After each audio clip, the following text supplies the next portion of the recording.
Friends, mango chutney కోసం village స్టైల్లో చేస్తున్నాను. దానికి కావాల్సింది జీలకర్ర, ఎండుమిర్చి, కరివేపాకు, వెల్లుల్లి రెబ్బలు, తర్వాత మ్యాంగో పీసెస్.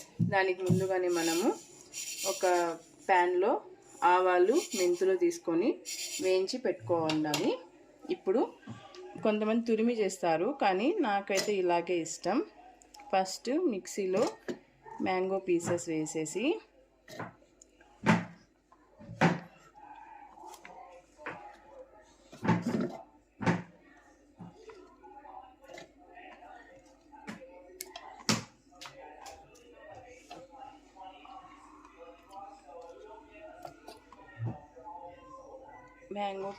వేసుకొని ఒక్క నిమిషం దానికి సరిపడా సాల్ట్ కానీ ఇప్పుడే వేసుకోవాలి. ఎందుకంటే తర్వాత తురిమినప్పుడు మనం ఫ్రైలో వేసుకుందాంలే అనుకుంటారు. అలా వేసుకుంటే దాంట్లో కలవదు సరిగ్గా. నాకు నచ్చేటట్టుగా నేను వేసుకుంటున్నాను కారపొడి. మీకు నచ్చినట్టుగా సాల్ట్, కారపొడి మీరు వేసుకోండి. కారపొడి మిక్సీలో అది వేసుకున్న తర్వాత మ్యాంగోది తర్వాత మీకు ఇష్టం వచ్చిన ఆయిల్ తీసుకోండి. ఆవాల నూనె అయితే దీనికి చాలా బాగుంటుంది. నేనైతే శనక్కాయ నూనె తీసుకుంటున్నాను.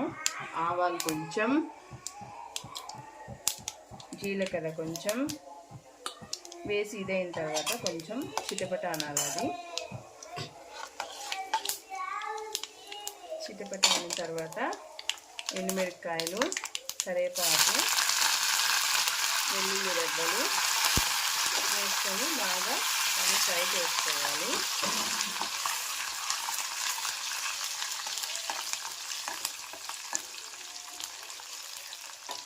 ఒక్కసారి ఇలా ట్రై చేసి చూడండి, చాలా బాగుంటుంది మ్యాంగో పచ్చడి.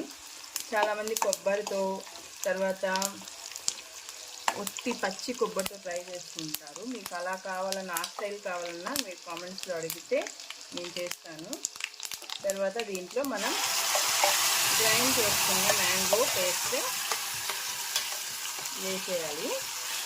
వేసేసి ఇంకా ఆయిల్ పైకి వచ్చేంత వరకు దీన్ని బాగా మనం సిమ్లో పెట్టుకొని బాగా దీన్ని ఫ్రెండ్స్ ఇలాగా లాస్ట్ అవుట్కమ్ ఇలాగే ఫస్ట్ బాగా సిమ్లో పెట్టింగానే ఇలాగా ఆయిల్ అంతా బయటికి వదిలేస్తుంది. ఎప్పుడైతే ఇట్లా ఆయిల్ బయటికి వదిలేస్తుందో, ఇదిగో ఇట్లా ఆయిల్ బయటికి వదిలేస్తుందో అప్పుడు మనకి మ్యాంగో పికిల్ రెడీ అయిపోయినట్లు. స్టవ్ ఆఫ్ చేసి ఇంకా మీకు నచ్చినట్లు చపాతీతో అయినా, రైస్తో అయినా తిని చెప్పండి.